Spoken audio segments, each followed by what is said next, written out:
वैज्ञानिकों ने आखिरकार बताई टाइटैनिक की सच्चाई।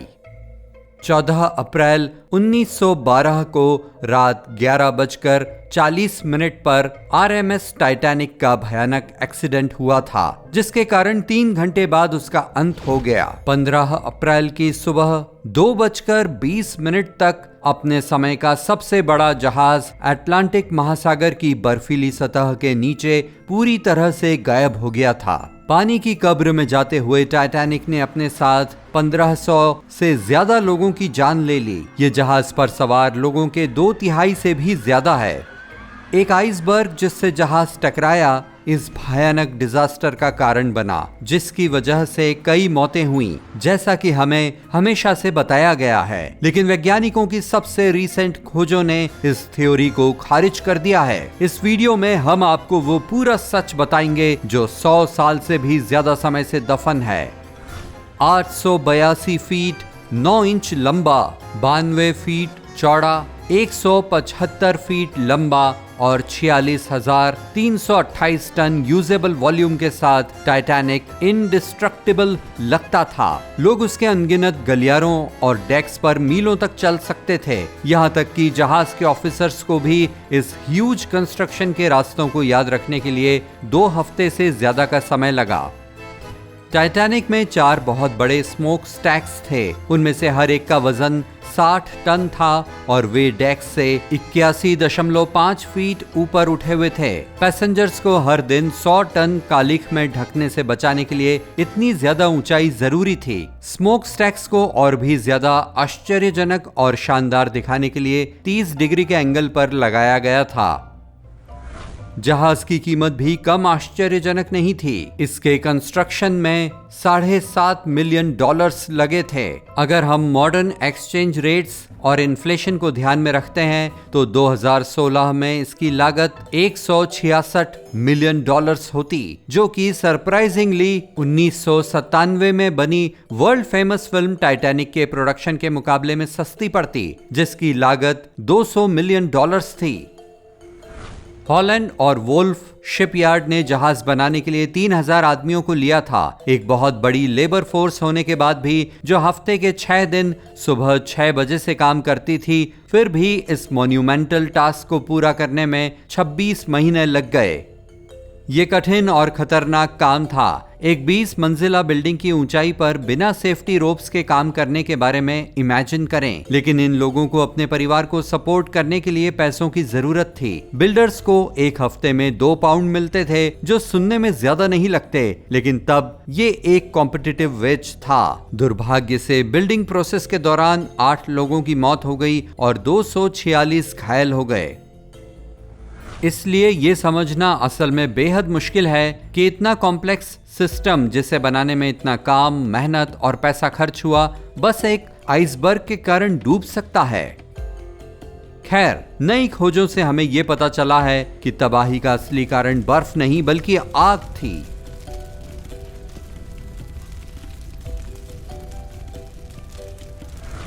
जर्नलिस्ट सैनन मोलोनी 30 से भी ज्यादा सालों से टाइटैनिक के फेट को स्टडी कर रहे हैं। उन्होंने ही जहाज के हल पर 30 फुट लंबा ब्लैक स्पॉट खोजा था। टाइटैनिक के डिपार्चर से पहले ली गई एक तस्वीर की जांच करने के बाद उन्होंने इसे देखा। जर्नलिस्ट को एक एल्बम मिला जिसमें पहले की अनपब्लिश्ड तस्वीरें थीं, जो जहाज के कंस्ट्रक्शन और उसकी पहली और आखिरी यात्रा की तैयारियों को दिखा रही थी। इससे पहले कि कोई उसे देख पाता, आग जरूर बहुत ज्यादा टेम्परेचर पर 3 हफ्तों से जल रही होगी। मेटलर्जी एक्सपर्ट्स को यकीन है कि ऐसी कंडीशंस मेटल को आसानी से कमजोर कर सकती हैं, जिससे इसकी ताकत 75% तक कम हो सकती है। इसलिए आइसबर्ग को जहाज के किनारे छेद करने में कोई परेशानी नहीं हुई। अगर आग न लगी होती तो ये नामुमकिन होता। लेकिन ये फैक्ट कि आइसबर्ग ने कॉम्प्रोमाइज्ड मेटल की उसी जगह पर टक्कर मारी, टाइटैनिक के दुखद व्हाट इफ्स की चेन के इनक्रेडिबल लिंक्स में से एक है। प्रोजेक्ट के मैनेजमेंट को आग और इस फैक्ट के बारे में पता था कि जहाज को उस घातक यात्रा पर नहीं जाना चाहिए था, लेकिन इसका मतलब जहाज के मालिकों के लिए दिवालिया होना होता। बात यह है कि उस समय पूरे देश में माइनर्स स्ट्राइक पर थे, इसलिए टाइटैनिक को बनाए रखने के लिए कोयला नहीं था। लेकिन टिकट पहले ही बिक चुके थे और दूसरे जहाजों को कैंसिल कर दिया गया था, क्योंकि सभी मानव जाति के उस सबसे बड़े जहाज पर जाने वाले पहले इंसान बनना चाहते थे। इसलिए टाइटैनिक के मालिकों ने जितना कोयला मिल सकता था खरीद लिया। यहाँ तक कि दूसरे जहाजों का कोयला भी ट्रिप कैंसिल करने का सवाल ही नहीं था। इसलिए सच्चाई को छिपाने के लिए जहाज को इस तरह से घुमाया गया कि आग के निशान डॉक से दूर समुद्र की ओर हो गए, इसलिए पैसेंजर्स उन्हें देख नहीं पाए। इस तरह सफर शुरू हुआ। टाइटैनिक का इंटीरियर लंदन के रिट्स होटल पर बेस्ड था। ग्रैंड स्टेयरकेस जहाज के 10 में से 7 डेक से नीचे आता था। इसे पेंटिंग्स, ब्रॉन्ज चेरब्स और ओक पैनलिंग से सजाया गया था। फर्स्ट क्लास पैसेंजर्स के लिए गर्म पानी वाला एक स्विमिंग पूल, एक टर्किश बाथ, एक जिम, एक स्क्वैश कोर्ट और एक ब्यूटी सैलून की फैसिलिटीज थी। डिनर के लिए तैयार होने में मदद करने के लिए लेडीज स्टाइलिस्ट भी ऑर्डर कर सकती थीं। उनके पास द अटलांटिक डेली बुलेटिन नाम का एक ऑन बोर्ड न्यूज़पेपर भी था। वहाँ फर्स्ट क्लास पैसेंजर्स के कुत्तों के लिए भी एक खास जगह थी। पालतू जानवरों को खिलाया जाता था, सैर के लिए ले जाया जाता था और सफर के दौरान उन्हें ट्रेन भी किया जा सकता था। फर्स्ट क्लास के खाने में 13 कोर्सेस शामिल थे, जिनमें से हर एक की अपनी वाइन थी। वे लगभग 5 घंटे तक चलने वाले बड़े ओकेजन होते थे। वहाँ 1,500 वाइन बॉटल्स, 20,000 बियर बॉटल्स और 8,000 सिगार थे। फिर भी वहाँ कोई दूरबीन नहीं थी।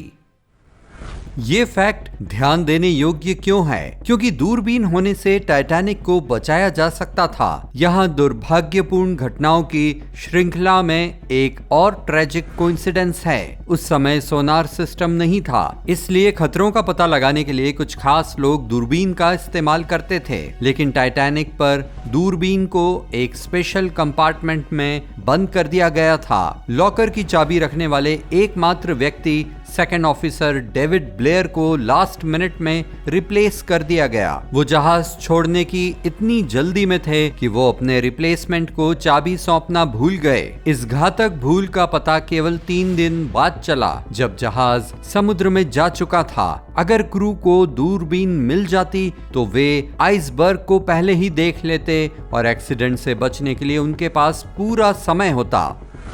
अगर जहाज अपनी स्पीड लिमिट को नहीं तोड़ता तो शायद क्रैश को भी टाला जा सकता था। वे शेड्यूल से पीछे चल रहे थे और ये गवारा नहीं था, क्योंकि ये टाइटैनिक की रेपुटेशन को बर्बाद कर सकता था। इसलिए जहाज उस रफ्तार से भी तेज जा रहा था जिस स्पीड के लिए इसे डिजाइन किया गया था। एक और आपराधिक लापरवाही लाइफ बोट से जुड़ी थी। जहाज पर सभी लोगों को शामिल करने के लिए टाइटैनिक को लगभग 60 लाइफ बोट्स की जरूरत थी। चीफ डिजाइनर अलेक्जेंडर कार्लाइल ने जहाज में केवल 48 बोट्स लगाने की योजना बनाई थी, लेकिन आखिर में इस नंबर को घटाकर 20 कर दिया गया। ये केवल खूबसूरती के लिए किया गया था, क्योंकि डेक 48 बोट्स के साथ बहुत ज्यादा क्लटर्ड लग रहा था। ये 20 बोट्स जहाज पर सवार सभी लोगों में से केवल 1/3 को ही बैठा सकती थीं। हैरानी की बात है कि लाइफ बोट्स की इतनी अपर्याप्त मात्रा टेक्निकली लीगल थी। उस समय के लॉज के मुताबिक बोट्स की संख्या पैसेंजर्स की संख्या पर नहीं, बल्कि जहाज के टनेज पर निर्भर करती थी।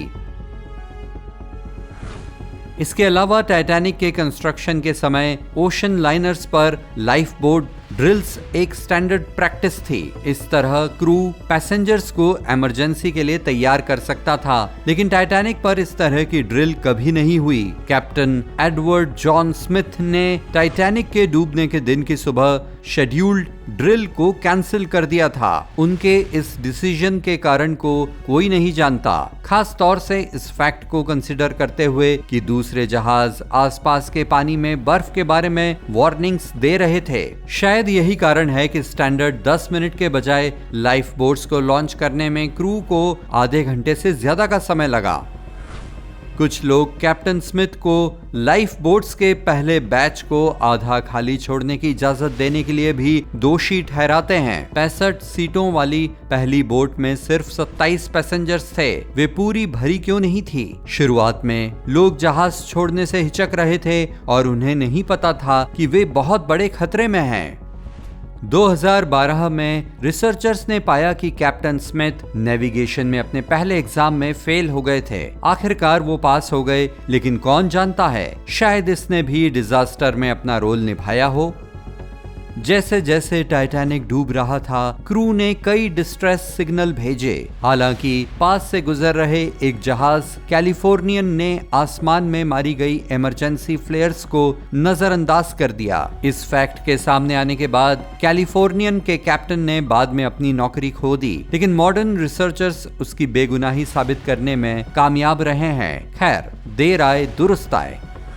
लाइट रिफ्रैक्शन के कारण टाइटैनिक के सिग्नल्स पर किसी का ध्यान नहीं गया था। जब ठंडी हवा की लेयर्स गर्म हवा की लेयर्स के नीचे होती हैं, तो ये थर्मल इन्वर्जन का कारण बनती हैं। थर्मल इन्वर्जन के कारण लाइट अजीब तरह से रिफ्लेक्ट होती है। शॉर्ट में कहें तो ये सब मिराज पैदा करता है, और इस तरह के मिराज उस एरिया में सेल करने वाले कई दूसरे जहाजों ने भी रिकॉर्ड किए थे। हिस्टोरियन टिम मॉल्टन भी मानते हैं कि उस रात लाइट रिफ्रैक्शन कारण हो सकता है कि लुकआउट ने आइसबर्ग को मिस कर दिया हो।